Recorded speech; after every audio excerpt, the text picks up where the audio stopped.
Goldy Roger the pirate king, जिसने enormous wealth, fame और power attain कर चुका है, उसके एग्जीक्यूशन के पहले वो क्राउड के सामने अनाउंस करता है कि उसने अपने सारे ट्रेजर को एक सर्टेन प्लेस में छुपा रखा है ताकि पूरी दुनिया एंटर कर जाए ग्रेट एज ऑफ पायरेट्स में। 11 साल के बाद रेड हेयर शैंक्स एक छोटे से पोर्ट विलेज फूशा विलेज में आता है। ये क्रेजीनेस के बारे में डिस्कस करते हैं। रेड हेयर शैंक्स लूफी को अपने क्रू में ज्वाइन करने की परमिशन दे देता है, लेकिन जेंटली उसे मना भी कर देता है क्योंकि लूफी अब भी बहुत छोटा है। तभी अचानक से वहाँ एक माउंटेन बैंडिट्स का ग्रुप आता है जिसका लीडर का नाम मिगुमा होता है। बार में एंटर करते ही वो अल्कोहल की डिमांड करता है। बारटेंडर माकिनो उन्हें बताती है कि पायरेट्स ने सारे अल्कोहल खत्म कर दिए हैं। तब शैंक्स उसे आखिरी बची हुई अल्कोहल की बोतल ऑफर करता है, लेकिन हिगुमा उसे शैंक्स के सर पर तोड़ देता है। शैंक्स उसे माफी मांगता है और हिगुमा की वजह से फैले कचड़े को साफ करने लगता है। हिगुमा के जाने के बाद रेड हेयर शैंक्स हंसने लगता है, लेकिन लूफी उस पे बहुत गुस्सा होता है क्योंकि शैंक्स ने फाइट बैक नहीं किया। लूफी वहाँ से जाने लगता है। शैंक्स उसे रोकने की कोशिश करता है।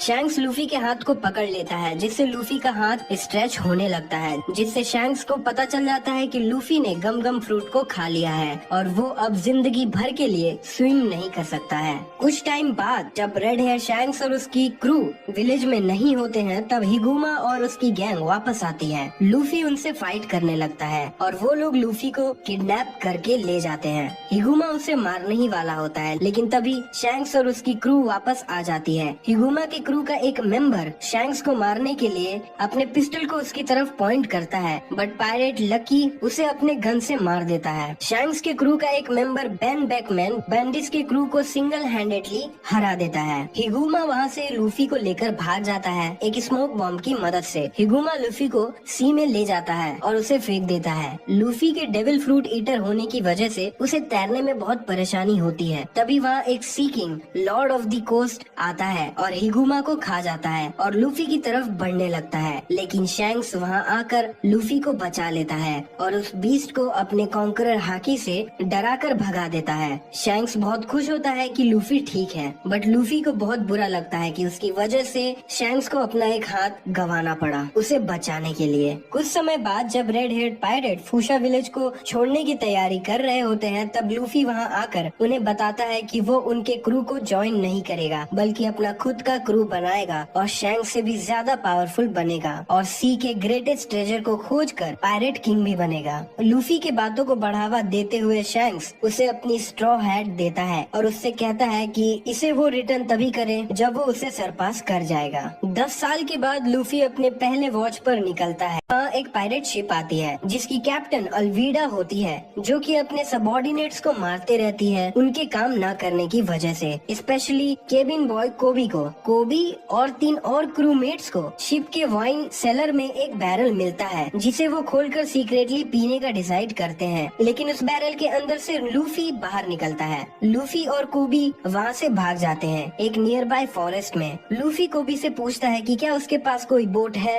या नहीं। तब कोबी लूफी को अपने बनाए हुए बोट को दिखाता है जिसका इस्तेमाल करके वो भागने वाला था, बट अल्वीडा के डर से कभी भाग नहीं पाया। तब लूफी उसे कहता है कि अगर वो अपने ड्रीम्स को पूरा करना चाहता है तो उसे इसके लिए वो सब कुछ करना होगा जो करने से वो डरता है, जिससे कोबी को अपने मरीन बनने के सपने को पूरा करने का हिम्मत मिलता है। तभी वहाँ अल्वीडा और उसके क्रूमेट्स आ जाते हैं और कोबी के बनाए हुए बोट को डिस्ट्रॉय कर देते हैं। अल्वीडा कोबी को एक चांस देती है जिंदा रहने के लिए, उससे ये कन्फेस करवा कर कि अल्वीडा पूरे सी में सबसे खूबसूरत पायरेट है, बट लूफी अल्वीडा का इंसल्ट करता है। कोबी भी हिम्मत करके अल्वीडा को इंसल्ट करता है। अल्वीडा कोबी पर अटैक करने ही वाली होती है कि लूफी उसे बचा लेता है और अल्वीडा को अपने गम गम पिस्टल पंच से गिरा देता है और उनके क्रू से एक बोट लेकर वहाँ से चला जाता है। कोबी लूफी को बताता है कि उसके पायरेट किंग सपने को पूरा करने के लिए उसे ग्रैंड लाइन, जो कि पायरेट ग्रेवयार्ड के नाम से फेमस है, वहाँ एंटर करना पड़ेगा। तब लूफी उसे बताता है कि वहाँ सर्वाइव करने के लिए पहले वो एक पावरफुल क्रू बनाएगा और डिसाइड करता है पायरेट हंटर और मरीन प्रिजनर रोरोनोआ जोरो को अपने क्रू में ऐड करने का। कोबी के नेविगेशन स्किल की वजह से दोनों शेल्स टाउन पहुँचते हैं, जहाँ के एक मरीन बेस में जोरो को रखा गया होता है।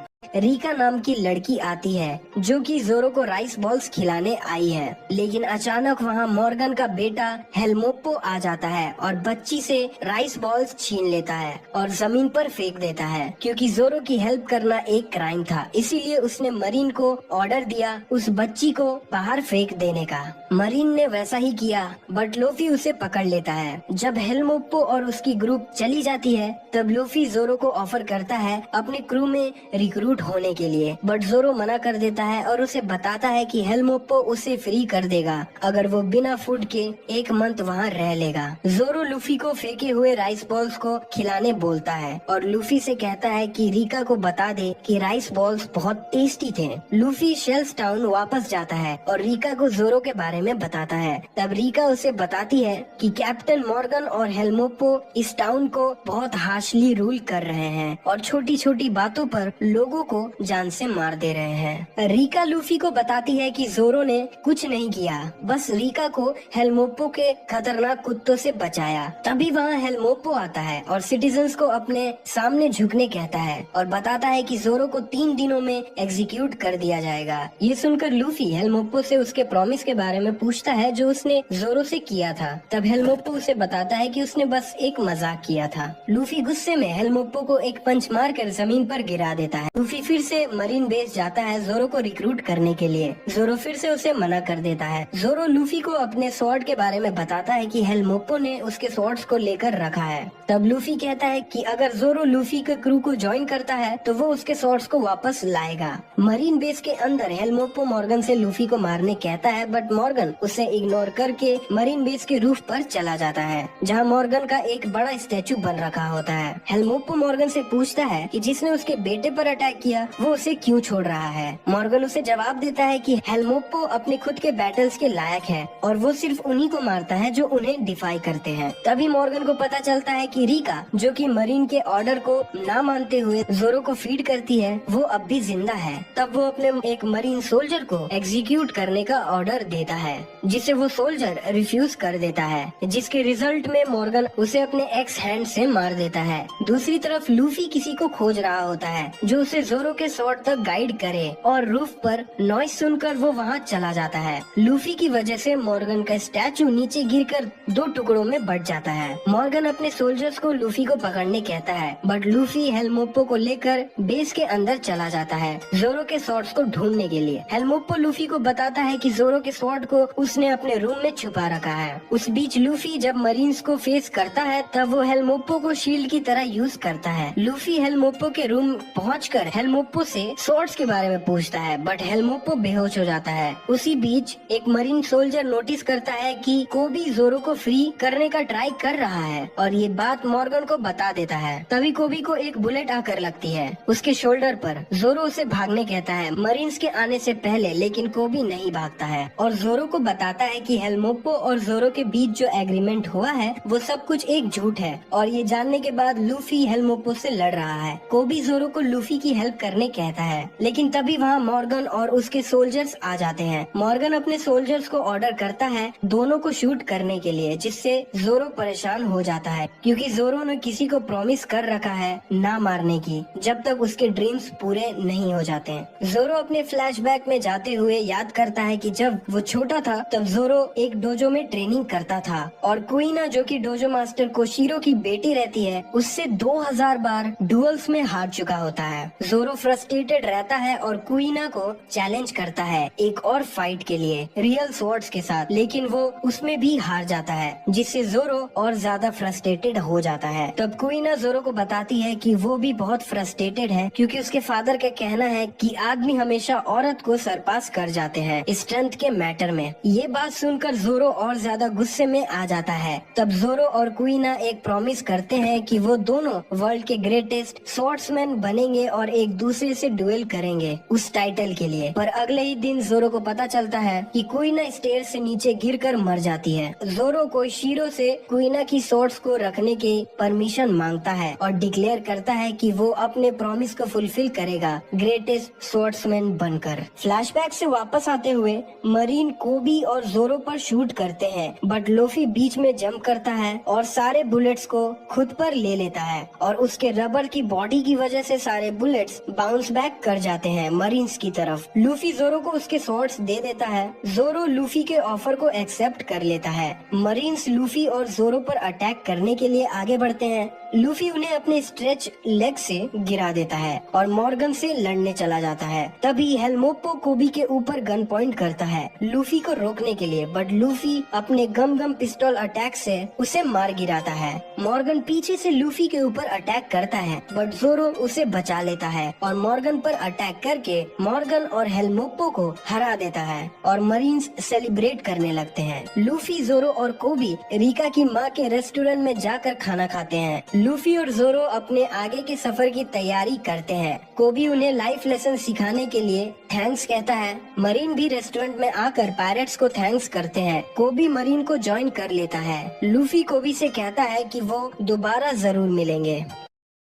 आर्क की शुरुआत होती है जिसमें लूफी और जोरो सी में भूले भटके हुए रहते हैं क्योंकि उन दोनों में से किसी के पास भी नेविगेशन स्किल नहीं होती है। लूफी को एक बर्ड दिखती है जिसे वो अपने डेविल फ्रूट की पावर से पकड़ने की कोशिश करता है ताकि वो दोनों उसे खा सके, लेकिन वो बर्ड उनके एक्सपेक्टेशन से बहुत बड़ी निकलती है और लूफी को वो अपने साथ उड़ाते हुए ले जाती है। जोरो लूफी का पीछा करने की कोशिश करता है, तभी वहाँ 3 पायरेट्स आ जाते हैं और जोरो के बोट पर कब्जा करने की नाकामयाब कोशिश करते हुए जोरो से पिट जाते हैं। उसके बाद वो तीनों पायरेट्स जोरो से माफी मांगते हैं और अपने हालात के बारे में बताते हैं कि कैसे एक लड़की ने उन्हें चकमा देते हुए उनके शिप पर कब्जा कर लिया और भाग गई। तीनों पायरेट्स अपने साथ हुए एक्शन का बदला लेने की बात करते हैं और इस बात की चिंता करते हैं कि अगर वो अपने कैप्टन बगी के पास खाली हाथ जाएंगे तो वो उनके साथ क्या करेगा। जोरो सोच में पड़ जाता है कि आखिर ये बगी है कौन, और दूसरी तरफ एक मेंबर लूफी और बर्ड को नोटिस करता है और अपने कैप्टन को अलर्ट करता है। कैप्टन उसे शूट करने का ऑर्डर देता है। उसी शहर में उस लड़की ने 3 और पायरेट्स को रॉब कर रखा था।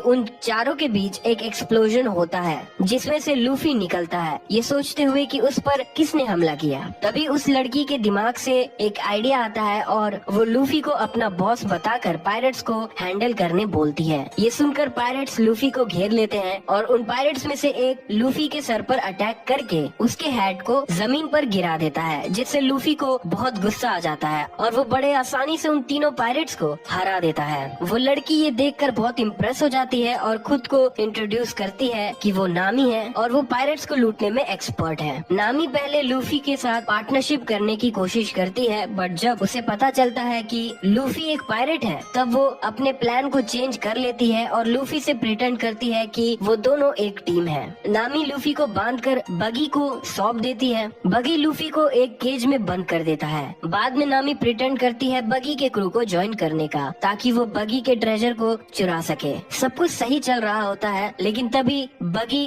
नामी से कहता है कि वो लूफी को जान से मार दे अपनी लॉयल्टी प्रूफ करने के लिए, बट नामी ऐसा नहीं कर पाती है और लूफी को मारने के बजाय उसे बचा लेती है। तभी वहाँ जोरो की एंट्री होती है और वो उन दोनों को बचा लेता है। जोरो बगी से फाइट करता है और बगी को अपने स्वॉर्ड से पीसेस में कट कर देता है। उन्हें लगता है बगी मर चुका है, बट तभी बगी का एक सेपरेट हाथ जोरो को आकर स्टैप करता है और बगी रिवील करता है कि उसने भी डेविल फ्रूट खाया है, जिससे वो अपने बॉडी के किसी भी पार्ट को सेपरेट करके मैनिपुलेट कर सकता है और उस पर किसी भी तरह का स्वॉर्ड नाइफ काम नहीं करेगा।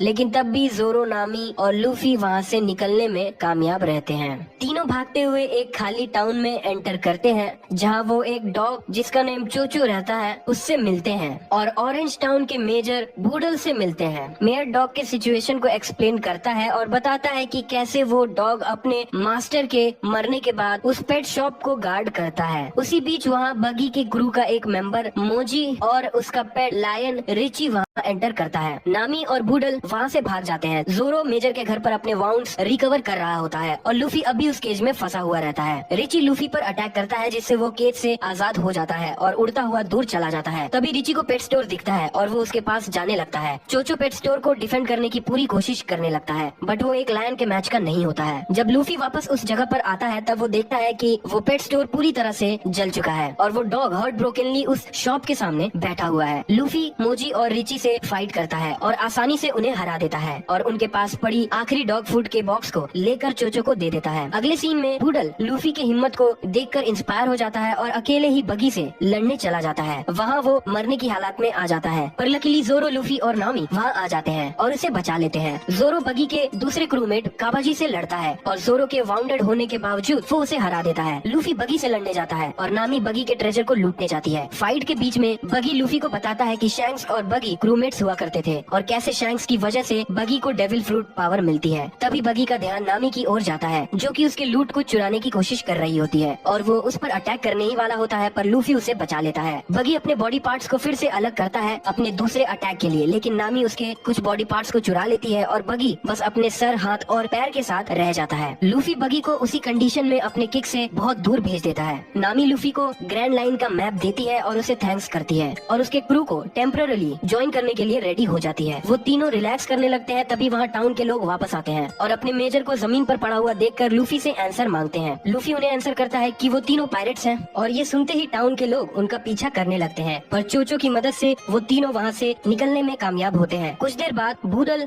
होश में आता है और उन तीनों के पीछे जाता है, पर तीनों आइलैंड छोड़कर निकल चुके होते हैं। डॉग से ही मेजर उसे थैंक्स कहता है। लूफी ने नामी के एक ट्रेजर बैग को उसी डॉग पर छोड़ दिया होता है ताकि उस टाउन के लोग अपने टाउन को रिबिल्ड कर सके। नामी लूफी को वार्न करती है ऐसा दोबारा ना करने के लिए। स्ट्रॉ हेड पायरेट्स पहुंचते हैं सिरप विलेज में, जहां वो उसोप से मिलते हैं। उसोप का एक ग्रुप होता है जो कि उसोप ने अपने ही विलेज के 3 छोटे बच्चों के साथ मिलकर बनाया हुआ होता है, जिनका नाम कामानेगी, निनिंजिन और पीमान होता है। उसोप पायरेट्स किसी भी तरह की कोई बदमाशी नहीं करते हैं, ज्यादातर गाँव वालों को एनॉय करते हैं, ये झूठ फैला करके कि विलेज पर पायरेट्स का अटैक हुआ है। उसोप की एक बहुत अच्छी अमीर फ्रेंड होती है जिसका नाम काया होता है। काया को बेड रेस्ट मिला हुआ होता है और उसके आसपास हमेशा उसके 2 बटलर्स रहते हैं जिनका नाम क्लाहदोरे और मेरी रहता है। क्लाहदोरे सभी से एक डार्क सीक्रेट छुपाए रखा होता है अपने बारे में कि असल में वो इवल कैप्टन कूरो है, ब्लैक कैट पायरेट्स का कैप्टन। ऐसा माना जाता था कि कूरो को सालों पहले एग्जीक्यूट कर दिया गया है, बट वो जिंदा रहता है और अंडरकवर होके विलेज के रिस्पेक्टेड काया की दौलत पाना चाहता है ताकि वो आराम से अपनी जिंदगी बिता सके उसी विलेज में। स्ट्रॉ हेड पायरेट्स रुकते हैं वहाँ एक शिप की खोज में। उसोप बहुत खुश रहता है रियल पायरेट्स को देखकर और उन्हें ग्रीट करता है एक ऐसे एक्ट से जिसे उसने खुद बनाया था, स्ट्रॉ हेड्स को बेवकूफ बनाने के लिए और ये बिलीव करवाने के लिए कि वो एक कमांडर है उसके अपने पायरेट फ्लीट का। लेकिन उसोप इसमें फेल हो जाता है और straw heads pirates syrup village की ओर बढ़ने लगते हैं। कुछ टाइम बाद उसोप और लूफी फ्रेंड्स बन जाते हैं जब लूफी को पता चलता है कि उसोप शैंक्स की क्रू का एक मेंबर यासोप का बेटा है। कुरो जिस समय का वेट कर रहा था, आखिरकार वो समय आ जाता है जब वो अपने पुराने क्रू से मिलता है, लेकिन उसकी आइडेंटिटी उसोप और लूफी को पता चल जाती है। जांगो लूफी को हिप्नोटाइज कर लेता है और उसे क्लिफ से नीचे धक्का देकर गिरा देता है और सबको लगने लगता है कि लूफी मर चुका है, पर लूफी अपने डेविल फ्रूट पावर्स की वजह से बच जाता है। कुरो उसोप को जाने देता है क्योंकि उसे पता होता है कि उसकी बातों पर कोई भरोसा नहीं करेगा और ऐसा ही होता है। उसोप काया को वार्न करता है, उसे बचाने की कोशिश करता है, बट काया को ऐसा लगता है जैसे उसोप उसे किडनैप कर रहा है। मैरी गन की मदद से उसोप को वहाँ से भगा देती है। स्ट्रॉ हेड्स को जब इस सिचुएशन के बारे में पता चलता है तब वो डिसाइड करते हैं उसोप की मदद करने का। उसी रात मैरी क्लाहदोरे को एक पेयर ऑफ सनग्लासेस देती है जो कि काया की तरफ से क्लाहदोरे के लिए होता है, उसके 3 साल के सर्विस के लिए। तब क्लाहदोरे अपने इंटेंशंस मैरी को बताता है कि वो क्यों है वहाँ पर और क्या चाहता है और मैरी को वही मारकर घायल कर देता है। अगले दिन कुरो की शिप और उसके क्रूमेट्स आने वाले होते हैं, ये सोचकर कि उन्हें रोकने वाला सिर्फ विलेज में कोई नहीं होगा। अगले दिन स्ट्रॉ हेड्स बीच के गलत साइड पर चले जाते हैं जहां ब्लैक कैट पायरेट्स नहीं आने वाले होते हैं और ऐसा उसोप के गलत एजम्पशंस की वजह से होता है, जिस वजह से उसोप और नामी को ब्लैक कैट्स पायरेट्स से अकेले फाइट करना पड़ता है। लूफी बीच के करेक्ट साइड जाते वक्त बीच में ही खो जाता है और जोरो अपने ही बनाए ऑयल ट्रैप में फंस जाता है नामी की वजह से, जो कि अपने ट्रेजर को बचाने के लिए डेस्परेट रहती है, जो कि बीच के दूसरे साइड में रखा होता है जहाँ ब्लैक कैट पायरेट्स लैंड करने वाले होते हैं। नामी और Usopp almost black cat pirates के हाथों मरने ही वाले होते हैं, तभी वहाँ लूफी और जोरो आ जाते हैं और कुरो के क्रू से लड़ने लगते हैं। जांगो अपने पूरे क्रू को हिप्नोटाइज करता है उन्हें स्ट्रॉन्ग बनाने के लिए, बट लूफी भी गलती से हिप्नोटाइज हो जाता है और उन पर भारी पड़ने लगता है। फिर जांगो कैसे भी करके लूफी को हिप्नोटाइज करके सुला देता है, बट उस कंडीशन में भी लूफी कुरो के पूरे क्रू को नॉकआउट कर देता है शिप के स्टेम पोस्ट से, जो कि लूफी ने पकड़ रखा होता है। उसी बीच काया को घायल मेरी मिलती है जो कि क्लाहदोरे के सच्चाई के बारे में काया को बताती है और उसे रियलाइज होता है कि उसोप सही था और वो घर से निकल जाती है क्लाहदोरे को ढूंढकर उससे सारी बात क्लियर करने के लिए। उसोप के क्रू को भी पायरेट अटैक के बारे में पता चलता है। उसी वक्त उन्हें काया दिखती है जो कि जंगल की ओर जा रही होती है, जिसे वो तीनों फॉलो करने लगते हैं। उसी बीच जांगो अपने शिप के गार्ड्स को बुलाता है जिनका नेम बुच्ची और शाम होता है। दोनों जोरो के अगेंस्ट फाइट कर रहे होते हैं। जोरो उन दोनों से बहुत ही इंटेंस फाइट कर रहा होता है क्योंकि जोरो के पास उसकी तीनों शॉट्स नहीं होती है। ये देख उसोप जोरो की मदद करने के लिए आगे बढ़ता है, बट जोरो उसे रोक लेता है। कुछ समय बाद वहाँ कुरो आता है और और अपने क्रू को ऐसे पिटते हुए देख बहुत गुस्सा होता है और बुची और शाम को 5 मिनट का आखिरी मौका देता है स्ट्रॉ हैट्स को खत्म करने के लिए। नामी जोरो को उसके सारे शॉट्स देती है जिससे कि जोरो बुची और शाम को आसानी से मार गिराता है। बुची बच जाता है और जांगो उसे हिप्नोटाइज करके और ज्यादा स्ट्रॉन्ग बना देता है। नामी लूफी को जगाने जाती है बट जांगो अपने चाक्रम से नामी पर अटैक कर देता है उसे रोकने के लिए। नामी अपने पैर लूफी के फेस पर रखती है जिससे लूफी जाग जाता है और नामी को अपने रबर बॉडी का यूज करके चाक्रम से बचा लेता है। तभी वहाँ काया पहुँचती है और कुरो के ऊपर गन पॉइंट करती है और उसे याद दिलाती है वो सारे खुशी के पल जो उन्होंने साथ बिताए थे। लेकिन कुरो ये बात रिवील करता है कि उसे कोई मतलब नहीं था, उसे सिर्फ पैसों से मतलब था। कुरो बताता है कि वो आज के दिन का वेट कर रहा था जिस दिन वो उसे मार सके। ये बात सुनकर काया के हाथ से गन नीचे गिर जाती है। उसब कुरो पर अटैक करता है काया को बचाने के लिए बट कुरो उसे बहुत बुरे तरीके से इंजर्ड कर देता है। उसब का क्रू भी कुरो पर अटैक करता है बट वो आसानी से हार जाते हैं। उसब अपने क्रू को कहता है कि वो काया को लेकर वहाँ से भाग जाए और वो लोग ऐसा ही करते हैं बट कुरो उनके पीछे जांगो को भेज देता है उन्हें रोकने के लिए। जोरो फाइनली बुची को हरा देता है और उसब के साथ काया के पीछे जाता है उन्हें बचाने के लिए। उसी बीच लूफी और कुरो के बीच फाइट शुरू होती है। जांगो काया और उन लड़कों को आसानी से ओवर पावर कर लेता है। काया जांगो को धमकाती है कि अगर उसने उन लड़कों को कुछ किया तो वो अपनी जान ले लेगी। इस पर जांगो उसे फोर्स करता है एक लीगल पेपर पर साइन करने के लिए जिसमें लिखा होता है कि उसके मरने के बाद उसकी सारी प्रॉपर्टी कुरो की हो जाएगी। तभी वहाँ जोरो और उसब आ जाते हैं। उसब जांगो को अपने स्नाइपर स्किल से हरा देता है और जोरो की मदद से काया और उन लड़कों को बचा लेता है। उसी बीच कुरो अपनी शाकाशी अनलीश करता है और उसके साइड में आने वाले सभी लोगों पर अटैक करने लगता है जिसमें ब्लैक कैट्स पायरेट्स भी होते हैं। जिससे ब्लैक कैट्स पायरेट्स को पता चलता है कि कुरो का प्लान उन्हें भी मारना था ताकि उसकी ट्रू आइडेंटिटी कभी किसी को पता ना चले। कुरो के ओरिजिनल प्लान को जानने के बाद लूफी अपने गम गम काने अटैक से कुरो को हरा देता है और ब्लैक पायरेट कैट्स को भागने पर मजबूर कर देता है। उसब डिसाइड करता है कि वो गांव वालों से इस पायरेट अटैक को सीक्रेट रखेगा जिससे काया और उसब पायरेट्स के मेंबर्स एग्री कर जाते हैं। काया रियलाइज करती है कि उसके माता पिता के डेथ के सोरोनेस की वजह से ही वो इतने टाइम से बीमार थी और वो स्ट्रॉ हैट्स पायरेट्स को थैंक यू कहती है और अपने शिप गोइंग मेरी को गिफ्ट करती है। उसब भी उनसे बहुत खुश होता है और अपने उसब पायरेट ग्रुप को डिसबैंड करने का डिसाइड करता है और रियल पायरेट बनने की बात करता है। उसी वक्त लूफी उसे अपने क्रू में ज्वाइन करने के लिए इनवाइट करता है। इसी के साथ स्ट्रॉ हैट पायरेट्स एक नया फ्रेंड और न्यू शिप के साथ सिरप विलेज को छोड़कर अपने न्यू वॉच पर निकल जाते हैं ग्रैंड लाइन की ओर। स्ट्रॉ हैट्स पायरेट लूफी जोरो नामी और न्यूली ज्वाइंड उसब अपने नए शिप को अच्छे से चेक करते हैं और अपने शिप द गोइंग मैरी के लिए एक पायरेट फ्लैग बनाते हैं। शिप की कैपेबिलिटीज को चेक करने के लिए लूफी और उसब शिप के एक कैनन को टेस्ट करते हैं एक रॉक पर फायर करके। अनलोइंगली उस शिप पर 2 पायरेट हंटर रहते हैं जिन्हें वो कैनन लग जाती है और उनमें से एक स्ट्रॉ हैट्स पर अटैक कर देता है। लूफी उसे लड़ता है लेकिन जोरो को रियलाइज होता है कि वो तो उसका कोई पुराना फ्रेंड है। उन दोनों का नेम जॉनी और योसाकू रहता है। स्ट्रॉ हैट उनसे माफी मांगता है और नामी उसके दूसरे पार्टनर को क्योर करती है क्योंकि उसे स्कर्वी हुआ रहता है। उसके बाद स्ट्रॉ हैट पायरेट्स को रियलाइज होता है कि उन्हें एक कुक की जरूरत है उनके अनहेल्दी खाने और डाइट को मेंटेन करने के लिए। ग्रैंड लाइन जाने से पहले जॉनी और योसाकू उनके फेवर को रिपे करने के लिए उनकी हेल्प करने की सोचते हैं और उन्हें बताते हैं कि एक फ्लोटिंग रेस्टोरेंट के बारे में जो ओशन के मिडिल में है जहाँ वो एक कुक को ढूंढ सकते हैं और उन्हें उस रेस्टोरेंट जिसका नाम बाराती है वहाँ तक पहुँचने में उनकी मदद करते हैं। वहाँ पहुँचते ही स्ट्रॉ हैट्स पायरेट एक और मुसीबत में फंस जाते हैं एक मरीन लेफ्टिनेंट के साथ जिसका नेम फुल बॉडी होता है। फुल बॉडी से लड़ते वक्त लूफी एक्सीडेंटली कैनन से बराती के रूफटॉप पर फायर कर देता है। लूफी बराती के शेफ कैप्टन और ओनर जेफ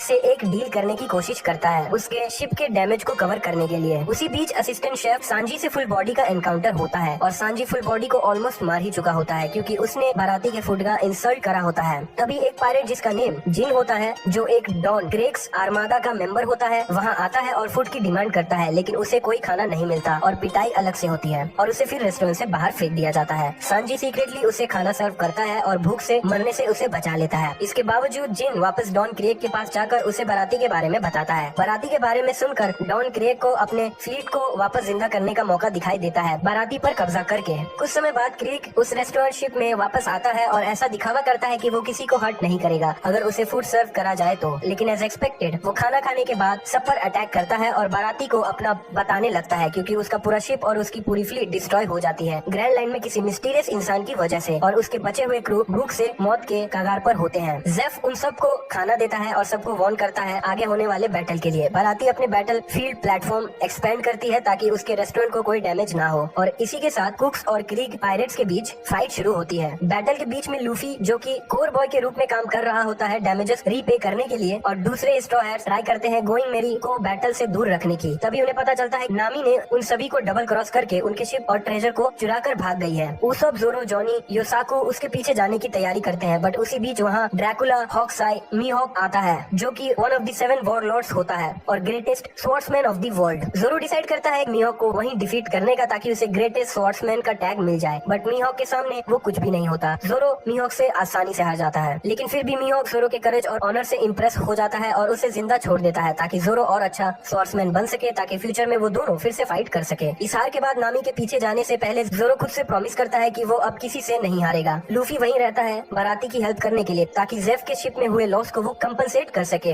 क्रीक पायरेट्स के अगेंस्ट फाइट करके। इसी के साथ मीहॉक वहाँ से चला जाता है और क्रीक फिर से बाराती को कब्जा करने की कोशिश करने लगता है। क्रीक पायरेट्स पीछे नहीं हट रहे थे और बैटल भी क्रीक पायरेट्स के फेवर में ही जा रही थी जब तक सांजी ने फाइट ज्वाइन नहीं किया, लेकिन क्रीक का दूसरा पार्टनर आयरन वॉल पर्ल के आते ही फाइट फिर से क्रीक के फेवर में चली जाती है। इनिशियली सांजी फाइट लगभग जीत जाता है, बट जिन सांजी को फाइट करने से रोक लेता है जेफ के ऊपर गन पॉइंट करके, जिससे पर्ल को मौका मिल जाता है सांजी को बुरी तरह पीटने का। सरप्राइजिंगली जिन सांजी को पर्ल से बचा लेता है, ये बोलकर कि सांजी को वो खुद मारना चाहता है। सांजी और जिन के बीच फाइट होती है। फाइट जिन के फेवर में होती है क्योंकि सांजी पर्ल की वजह से पहले से ही वाउंडेड रहता है। जिन तब भी सांजी को नहीं मार पाता है, जिससे क्रीक को बहुत गुस्सा आ जाता है। क्रीक जिन को एक MH5 नेम का पॉइजन गैस का यूज करके उसे मारने की कोशिश करता है, लेकिन जिन कैसे भी करके उससे सर्वाइव कर लेता है। ये सब देख लूफी को बहुत बुरा लगता है और उसे बहुत गुस्सा आता है। जिसके बाद क्रीक और लूफी के बीच फाइट शुरू होती है जो कि काफी लंबी चलती है। क्रीक अपने आर्मर के हर एक वेपन का यूज कर लेता है लूफी को मारने के लिए, but Luffy her bar over power कर लेता है और फाइनली लूफी क्रीक को ऑलमोस्ट मार ही देता है। बट क्रीक के एक अटैक से लूफी ओशन में जा गिरता है, जिसके बाद सांजी उसे बचाता है। आखिरकार क्रीक और उसके क्रूमेट वहाँ से भाग जाते हैं एक छोटे से बोट में। जेफ और उसके क्रू सांजी को लूफी के साथ जाने के लिए इंसिस्ट करते हैं और उसके बनाए सूप की बुराई करते हैं ताकि वो लूफी के साथ वर्ज पर चला जाए। सांजी को पहले बुरा लगता है इस बात का, उसके बाद उसे पता चलता है कि जेफ ऐसा इंटेंशनली कर रहा है। तब उसे अपने सपने के बारे में याद आता है कि उसे ऑल ब्लू खोजना है, जो कि एक जगह है जहाँ चारों तरफ सी फूड आइटम्स मिलते हैं। तब वो फाइनली लूफी के साथ जाने के लिए रेडी हो जाता है। योसाकू लूफी को वार्न करता है कि नामी एक डेंजरस आइलैंड की ओर जा रही है। जेफ और उसके क्रू सांजी को फेयरवेल करते हैं। उसके बाद लूफी, सांजी और योसाकू बाकियों के पीछे चल पड़ते हैं। लूफी, सांजी और योसाकू एक छोटे से बोट में आर्लोंग पार्क की ओर जाते हैं। सफर के दौरान योसाकू लूफी को 7 वॉरलॉर्ड्स ऑफ द सी के बारे में बताता है। योसाकू उन्हें बताता है कि जॉनी को पहले ही नामी पर शक हो गया था कि आर्लोंग और नामी एक दूसरे से कनेक्टेड हैं। नामी आर्लोंग के बाउंटी पोस्टर में कुछ ज्यादा ही इंटरेस्ट दिखा रही थी, जिससे जॉनी को उस पर शक हुआ। उसी बीच नामी गोइंग मैरी के साथ आर्लोंग पार्क पहुँच जाती है। पार्क के गेट के पास पहुँचते ही उसे एक लड़का मिलता है जो कि आर्लोंग से फाइट करने जा रहा होता है अपने फादर के मौत का बदला लेने के लिए। नामी उससे थप्पड़ मारती है और उसे कुछ पैसे देकर उसे जाने कहती है। उसके बाद नामी आर्लोंग से मिलती है और ये बात रिवील होती है कि नामी आर्लोंग के क्रू की मेंबर है। जोरो, उसोप और जॉनी आइलैंड पहुंचते हैं। उसोप और जॉनी जोरो को बांध देते हैं ताकि वहां पहुंचते ही जोरो उनसे फाइट ना करने लगे। उसोप और जॉनी को पता चलता है कि 2 फिशमैन ने उन्हें स्पॉट कर लिया है, तो वो दोनों शिप छोड़कर भाग जाते हैं जोरो को वहीं छोड़कर, जिससे जोरो पकड़ा जाता है। कुछ समय बाद उन दोनों को पता चलता है कि वो लोग गोसा विलेज में हैं, जहां सारे घर उल्टे पड़े हुए हैं। एक फिशमैन उन्हें वहां पे स्पॉट कर लेता है और उनका पीछा करने लगता है उन्हें पकड़ने के लिए। जॉनी कैसे भी वहाँ से भाग जाता है, बट उसॉप पहले वाले लड़के के हाथ लग जाता है और वो लड़का उसॉप पे अटैक कर देता है। उसॉप को फिशमैन समझकर रियल फिशमैन को सामने आता देख उसॉप उसे लड़ने के लिए रेडी होता है, बट एक लड़की उसके सर पर मारकर उसे बेहोश कर देती है। उसी बीच लूफी, सांजी और योसाकू एक ब्रेक लेते हैं खाने के लिए। तभी वहाँ एक सी काव आ जाता है जो उनके खाने पर अटैक करता है। लूफी अपने पंच से उस पर अटैक करता है। सांजी उसे रोकता है, बट सांजी को पता चलता है कि वो सी काव उन्हें ही अपने खाने की तरह देख रहा है, तो सांजी उसे अपनी किक से मारता है और उस सी काव को अपने बोट से बांधकर उसे आइलैंड तक ले जाने में मजबूर कर देते हैं। उसी बीच उसॉप उस लड़की के घर में जागता है। वो लड़की अपना नाम नोजी को बताती है। उस लड़के के बदले की चाह को खत्म करने के बाद नोजी को बताती है कि वो नामी की बहन है और वो आइलैंड उनका होम टाउन है और नामी आर्लोंग के क्रू की मेंबर है। तभी उसॉप को याद आता है कि जोरो पकड़ा गया है। जोरो को आर्लोंग पार्क ले जाया जाता है, जहाँ जोरो को पता चलता है नामी के आर्लोंग क्रू के मेंबर होने के बारे में। कुछ समय बाद आर्लोंग प्राउडली कहता है कि नामी उन लोगों में से है जो पैसे के लिए अपने परिवार को भी धोखा दे देगी। ये बात सुनकर नामी थोड़ी डिस्टर्ब हो जाती है, लेकिन कुछ एक्सप्रेस नहीं करती। जोरो खुद को सी में गिरा लेता है नामी को टेस्ट करने के लिए। नामी उसे बचाती है, लेकिन बहुत मारती है, ये अश्योर करने के लिए कि वो अब भी आर्लोंग क्रू का पार्ट है। आर्लोंग कोको कोकोयाशी विलेज जाता है जहाँ वो गेंजो को कन्फ्रंट करता है जो कि विलेज का शेरिफ होता है न्यू वेपन्स कलेक्ट करने के लिए। उसी जगह नोजिको उसोप को बताती है कि विलेज के हर एक इंसान को एक मंथली फी पे करना पड़ता है आर्लोंग से बचने के लिए। आर्लोंग गेंजो को मारने ही वाला होता है, तभी उसोप उसे बचा लेता है और वहाँ से भाग जाता है। कुछ फिशरमैन उसका पीछा करते हैं। कुछ समय बाद वहाँ नामी आती है। विलेजर्स उसे बहुत रूड बिहेव करते हैं और वहाँ से चले जाते हैं, नोजिको और गेंजो के अलावा। फिर दोनों बहनें अपने अडॉप्टिव मदर बेलेमेरे के ग्रेव के पास जाते हैं, जहाँ नामी नोजिको को बताती है कि उसे ऑलमोस्ट सारे पैसे जमा कर लिए हैं कोकोयाशी को आर्लोंग से खरीदने के लिए। आर्लोंग पार्क में जोरो आजाद हो जाता है और वहाँ के सारे फिशरमैन को मार गिराता है। तभी वो ऑक्टोपस फिशरमैन हाचान से मिलता है, जो कि आर्लोंग पार्क की हालत देखकर सोच में पड़ जाता है कि ये किसने किया, और वो जोरो को एक करप्ट मरीन समझ लेता है और उसे कोकोयाशी विलेज तक लिफ्ट दे देता है। जोरो के कोकोयाशी विलेज पहुँचते ही उसे पता चलता है कि उसोप को भी आर्लोंग के मेंबर्स ने पकड़ लिया है। वो वापस आर्लोंग पार्क जाता है उसे बचाने के लिए, लेकिन तब तक बहुत लेट हो चुका होता है। आर्लोंग के मेंबर्स उसे पकड़कर उसे मारने की धमकी देते हैं। नामी कहती है वो उसोप को अपने हाथ से मारेगी। उसोप स्मोक बॉम्ब की मदद से वहाँ से भागने का ट्राई करता है बट नहीं भाग पाता, और सी में फेंकने से पहले नामी उसे नाइफ से स्टैब करती है और उसे सी में धकेल देती है डूबने के लिए। इस सिनेरियो से आर्लोंग कन्विंस हो जाता है कि वो अब भी उनके क्रू की मेंबर है। दूर से जॉनी ये सब देख रहा होता है और बहुत डरा हुआ रहता है। फाइनली लूफी उस आइलैंड पर पहुंचता है और जोरो की ओर बढ़ता है, पर उससे पहले उसे जॉनी मिलता है और वो सारी बातें लूफी को बताता है। कुछ टाइम बाद नामी लूफी से मिलती है और उसे याद दिलाती है कि उसने उसके क्रू को टेम्पररी ही ज्वाइन किया था, और उन्हें कहती है कि वो अपने शिप को लेकर वहाँ से चले जाए। लूफी उसे मना कर देता है, जिससे वो गुस्सा होकर वहाँ से चली जाती है। जॉनी और योसाकू भी वहाँ से अलग हो जाते हैं ताकि फिशरमैन के हाथों वो मरने से बच सके। तभी वहाँ उसोप आता है और सबको पता चलता है कि वो अब भी जिंदा है, और सबको बताता है कि नामी ने उसके हाथों को स्टैब किया था ताकि उसे बचा सके। सब लोग नोजिको से मिलते हैं और फिर नोजिको उन्हें बताती है नामी के असली मोटिव्स के बारे में। लूफी और जोरो उसकी बातें नहीं सुनते, बट सांजी, उसोप, जॉनी और योसाकू नामी के पास्ट के बारे में ध्यान से सुनते हैं। जब नामी छोटी बच्ची थी तब वो अपने बहन नोजिको के साथ अपने सौतेली माँ के साथ रहती थी, जिसका नाम बेलमेरी था। वो लोग गरीब थे बट खुश थे आर्लोंग के आने से पहले। आर्लोंग के आने के बाद वो विलेज के सारे लोगों से उनकी लाइफ के बदले पैसे की डिमांड करता था। 1 लाख बेरीज एडल्ट के लिए और 50,000 बेरीज बच्चों के लिए। बेलमेरे के पास उतने पैसे नहीं थे, वो बस 1 लाख बेरीज ही जमा कर पाई थी। तो उसने डिसाइड किया कि वो उन दोनों लड़की को बचाएगी अपनी लाइफ को सेक्रीफाइस करके, ताकि दोनों फ्रीली जी सके। आर्लोंग एग्री कर जाता है इस बात से और उन दोनों बच्ची के सामने ही उसे मार देता है। सिर्फ यही नहीं, आर्लोंग नामी को अपने साथ लेकर चला जाता है क्योंकि नामी की कार्टोग्राफी स्किल बहुत अच्छी होती है। कुछ समय बाद नोजिको और नामी अपने मदर के ग्रेव के पास मिलते हैं और नामी नोजिको को बताती है कि उसने आर्लोंग से एक डील की है कोकोयाशी विलेज को वापस खरीदने का 100 मिलियन बेरीज में। प्रेजेंट टाइम में मरीन फोर्सेस लैंड करते हैं आइलैंड में, जिसके लीडर का नाम नेजुमी होता है। नेजुमी गेंजो को कहता है उसे नामी और नोजिको के घर ले जाए, जहाँ वो नामी के इलीगल मनी रखने के क्राइम में उसके घर की तलाशी लेता है। नामी ट्राई करती है उन्हें रोकने की, बट मरीन्स को पैसे मिल जाते हैं। गेंजो मरीन्स को रिवील करता है कि ये पैसे विलेज को आर्लोंग से फ्री करवाने के लिए है, बट मरीन सारे पैसे ले जाने लगते हैं। नामी उन्हें रोकने की कोशिश करती है लेकिन फेल हो जाती है। नोजिको के पेट में गन शॉट लग जाती है नामी को बचाते हुए। नामी आर्लोंग के पास जाती है और उसे एक्यूज करती है कि उसने मरीन्स को इन्फॉर्म किया,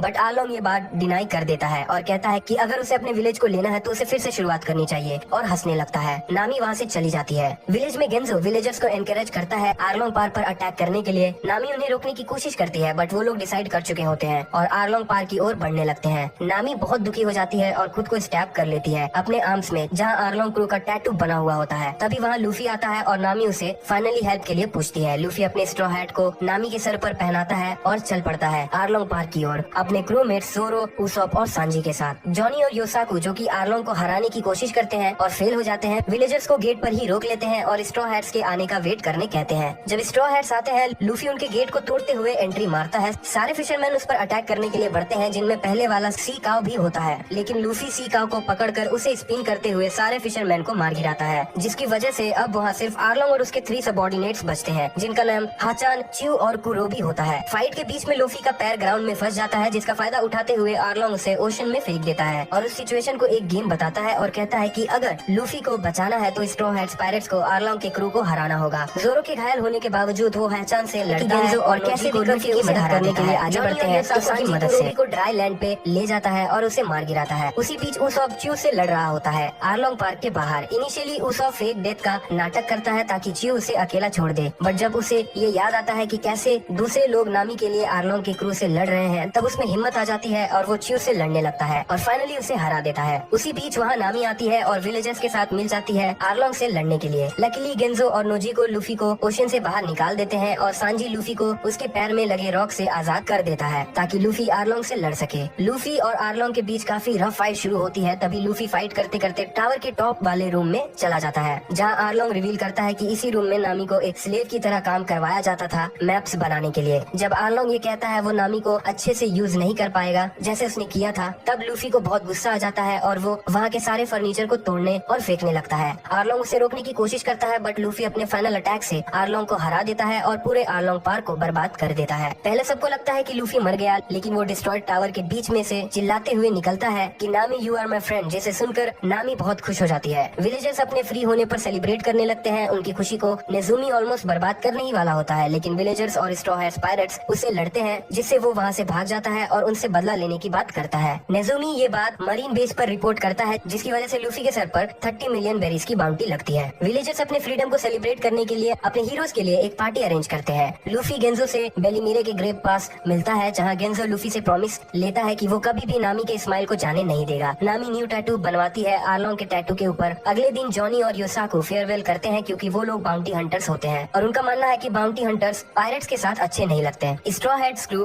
रेडी रहते हैं निकलने के लिए, बट नामी अभी तक वहाँ नहीं आई होती है। तभी नामी दूर से चिल्लाते हुए कहती है शिप को डॉक से दूर ले जाने को। सभी विलेजर्स कंफ्यूज होते हैं और वो नामी को रोकने की कोशिश करते हैं ताकि उसे गुड बाय कर सके, लेकिन वो दौड़ते हुए जंप करके शिप में चली जाती है। वो अपने शर्ट को खोलकर दिखाती है कि उसने सारे विलेजर्स के वॉलेट को चुरा लिया है। इसके बावजूद सारे विलेजर्स के लोग नामी और स्ट्रॉ हैट्स पायरेट्स को गुड बाय करते हैं। इसी के साथ स्ट्रॉ हैट्स पायरेट्स अपने आगे के सफर में निकल पड़ते हैं ग्रैंड लाइन की ओर।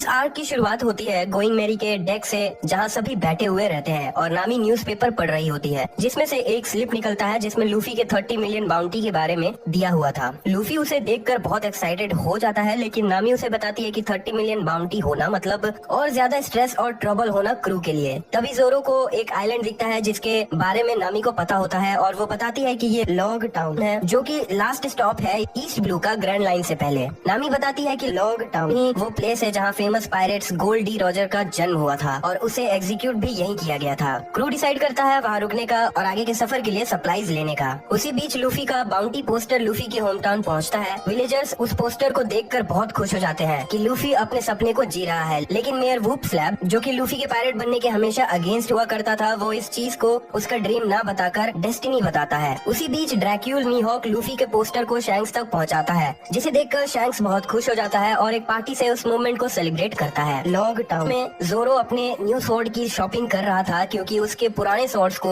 मीहॉक ने डिस्ट्रॉय कर दिया था बाराती आर्क में। तभी वो ताशिगी से मिलता है, जिसे देखकर जोरो को अपनी पुरानी फ्रेंड कुइना की याद आती है। ताशिगी जोरो को एक न्यू स्वॉर्ड लेने में हेल्प करती है। जोरो एक स्वॉर्ड चूज करता है जिसका नाम शांदाई की तेत्सु होता है। शॉप का ओनर, जिसका नाम इपोन मात्सु होता है, वो उस स्वॉर्ड को बेचने से मना कर देता है, ये बात कह के कि वो स्वॉर्ड कर्स्ड है और उसे जो भी यूज करता है वो मारा जाता है। जोरो डिसाइड करता है अपने लक को टेस्ट करने का उस स्वॉर्ड के कर्स के अगेंस्ट में। जोरो अपने हाथ को स्ट्रेट करता है और उस स्वॉर्ड को हवा में फेंकता है। सरप्राइजिंगली वो स्वॉर्ड जोरो के हाथ को बिना छुए जमीन पर गिर जाती है। जोरो के लक और स्किल को देखकर शॉप का ओनर खुश हो जाता है और उसे वो स्वॉर्ड फ्री में दे देता है और साथ में एक और स्वॉर्ड देता है जिसका नाम युबाशिरी होता है, जो कि उस शॉप में बेस्ट स्वॉर्ड होता है। इन सब के बीच सांजी एक बहुत ही बड़ी मछली खरीदता है क्रू के खाने के लिए। उसॉप शिप के लिए सप्लाईज लेता है, कुछ एमो और न्यू गॉगल्स लेता है खुद के लिए। नामी खुद के लिए बहुत सारे कपड़े लेती है। उसी बीच लूफी गोल्ड डी रॉजर के एग्जीक्यूशन स्टैंड को देखने के लिए उस जगह को खोजना चालू करता है। वो जगह मिलने के बाद वो उस स्टैंड पर चढ़ता है और उस जगह को देखता है। उसी बीच उसे एक औरत चिल्लाकर बुलाती है। लूफी उसे देखता है, बट उसे कोई आइडिया नहीं होता कि वो औरत कौन है। तब वो औरत खुद को अल्वीरा बताती है, जो कि फर्स्ट पायरेट होती है जिसे लूफी ने एनकाउंटर किया था अपने जर्नी के शुरुआत में। वो बताती है कि उसने सुबह सुबह डेविल फ्रूट खाया है, जिसकी वजह से उसके फिगर में ड्रास्टिक चेंज आया है। वो अकेली नहीं होती है, उसके साथ एक और फैमिलियर पायरेट होता है जिसका नाम बगी होता है। कावाजी लूफी पर अटैक करता है एग्जीक्यूशन प्लेटफॉर्म पर ही और उसे शैकल्स में डाल देता है और बगी डिक्लेयर करता है वो लूफी को एग्जीक्यूट करने वाला है। उसी बीच मरीन बेस में लॉस्ट टाउन में हो रहे हरकत के बारे में पता चलता है और यहीं पर हमें कैप्टन स्मोकर की एंट्री देखने को मिलती है, जिसे लोग उसके पायरेट्स के अगेंस्ट ब्रूटल एक्शन के लिए जानते हैं। स्मोकर डिसाइड करता है कि वो लूफी के एग्जीक्यूशन होने तक का वेट करेगा, फिर उस जगह जाएगा। बाकी के स्ट्रॉ हैट्स को सिचुएशन के बारे में पता चलता है और वो लोग स्प्लिट हो जाते हैं। जोरो और सांजी लूफी को रेस्क्यू करने जाते हैं और नामी और उसॉप शिप रेडी करने जाते हैं ताकि वो लोग वहाँ से तुरंत निकल सके, क्योंकि नामी को पता चलता है कि उस आइलैंड पर एक स्टॉर्म हिट करने वाला है। जोरो और सांजी एग्जीक्यूशन एरिया पहुँचते हैं और बगी के पायरेट से लड़ते हैं, बट उन्हें लगता नहीं है कि वो लोग एग्जीक्यूशन स्टैंड पर सही टाइम पे पहुँच पाएंगे। बगी स्वॉर्ड से लूफी का गला काटने ही वाला होता है। उस वक्त लूफी स्माइल करता है और जोरो और सांजी से कहता है कि उसका एंड आ गया है। तभी वहाँ एक लाइटनिंग होती है और एग्जीक्यूशन स्टैंड डिस्ट्रॉय हो जाता है, जिससे लूफी आजाद हो जाता है और उस पे एक खरोच तक नहीं आती। स्मोकर ये सब कुछ देख रहा होता है और ये सब देखकर वो बहुत शॉक्ड हो जाता है। लूफी भी गोल्डी रॉजर की तरह डेथ के ऊपर हंस रहा होता है। बगी और उसके क्रू और अल्विडा शॉक से निकलते ही वहाँ से भागने का ट्राई करते हैं, बट स्मोकर उन्हें पकड़ लेता है। नामी और उसॉप गोइंग मैरी के पास पहुँचते हैं और वहाँ मोजी और उसके लायन को हराते हैं, जो कि गोइंग मैरी को जलाने का ट्राई कर रहे होते हैं। जोरो, सांजी और लूफी भी वहाँ से भागते हैं, बट ताशिगी जोरो को कन्फ्रंट करने आ जाती है, जिससे वो पीछे छूट जाता है। स्मोकर सांजी और लूफी से फाइट करने लगता है। दोनों को स्मोकर से फाइट करने में बहुत प्रॉब्लम होती है, स्मोकर के डेविल फ्रूट के पावर्स की वजह से। स्मोकर लूफी को मारने ही वाला होता है, तभी वहाँ एक अननोन फिगर आके लूफी को बचा लेता है। स्मोकर और ताशिगी अपने पोस्ट को छोड़ देते हैं ताकि वो उनका पीछा कर सके। उसी बीच बगी और उसके क्रू मरीन से भागने में कामयाब होते हैं फाइट के बीच में, और वो डिसाइड करते हैं ग्रैंड लाइन की ओर जाने के लिए लूफी का पीछा करते हुए। स्टॉर्म के बीच से निकलते हुए गोइंग मैरी अपने फाइनल डेस्टिनेशन की ओर बढ़ रही है। उसी बीच स्ट्रॉ हैट्स पायरेट्स एक छोटी सी सेरेमनी परफॉर्म करते हैं, अपने पैर को एक बैरल के ऊपर रखकर, और प्रॉमिस करते हैं अपने सपनों को पूरा करने का।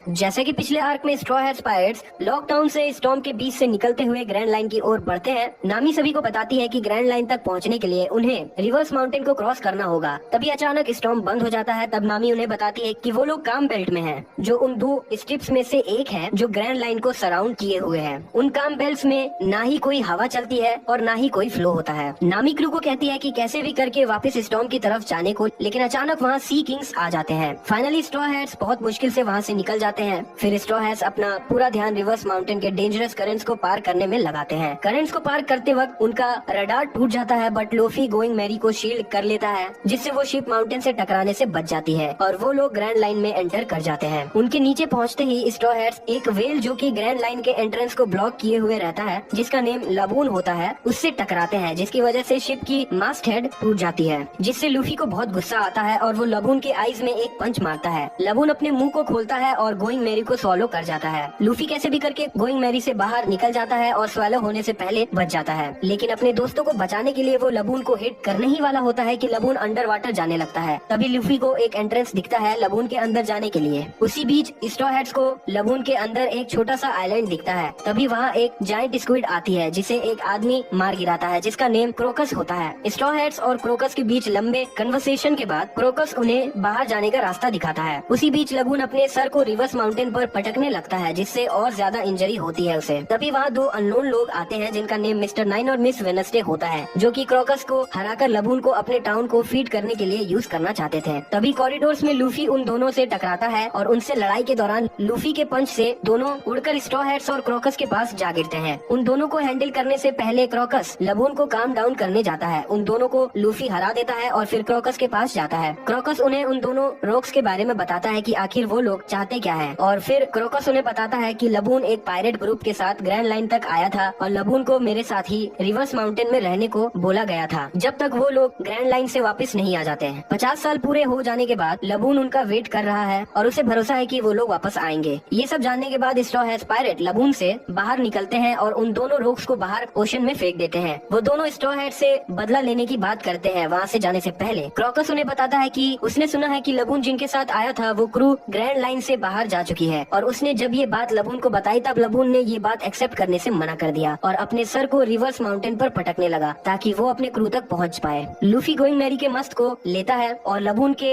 एक ओपन वाउंड पर लगा देता है, जिससे लबून उनके अगेंस्ट हो जाता है। फिर लूफी उसे कहता है कि आज से वो लोग एक दूसरे के राइवल्स हैं और प्रॉमिस करता है कि ग्रैंड लाइन से वापस आते वक्त वो लोग फिर मिलेंगे और एक दूसरे से फाइट करेंगे। ये बात सुनकर लबून खुश हो जाता है और लूफी वेल के फोरहेड पर एक जॉली रॉजर बनाता है और कहता है कि अपने सर को रिवर्स माउंटेन माउंटेन पर ना पटके। उसी बीच नामी को पता चलता है कि उसके कंपास ने काम करना बंद कर दिया है। तब क्रॉकस उन्हें बताता है कि ग्रैंड लाइन में नेविगेशन के लिए उन्हें एक लॉग पोस्ट चाहिए होगा ताकि वो लोग ग्रैंड लाइन के आखिरी आइलैंड लाफ टेल तक पहुंच सके। लूफी के पास एक लॉग पोस्ट होता है जो कि मिस्टर नाइन और मिस वेडनेसडे ने गोइंग मैरी पर छोड़ दिया था, लेकिन जब सांजी और लूफी एक दूसरे से लड़ने लगते हैं उसी बीच वो लॉग पोस्ट टूट जाता है। क्रॉकस उन्हें अपनी लॉग पोस्ट देने को तैयार हो जाता है लबून की मदद करने के रिटर्न में। उसी बीच मिस्टर नाइन और मिस वेडनेसडे को पता चलता है कि उनके पास लॉग पोस्ट नहीं है। तभी वहाँ अनलिकीस आ जाते हैं उन्हें मारने के लिए, बट हार जाते हैं। उसके बाद दोनों स्ट्रॉ हैट्स के पास जाते हैं और उनसे हेल्प मांगते हैं कि वो उन दोनों को विस्की पीक तक छोड़ दें। स्ट्रॉ हैट्स पहले बहुत सोचते हैं लेकिन उनकी मदद करने के लिए वो लोग मान जाते हैं। स्ट्रॉ हैट्स विस्की पीक की ओर निकल पड़ते हैं। क्रॉकस और लबून को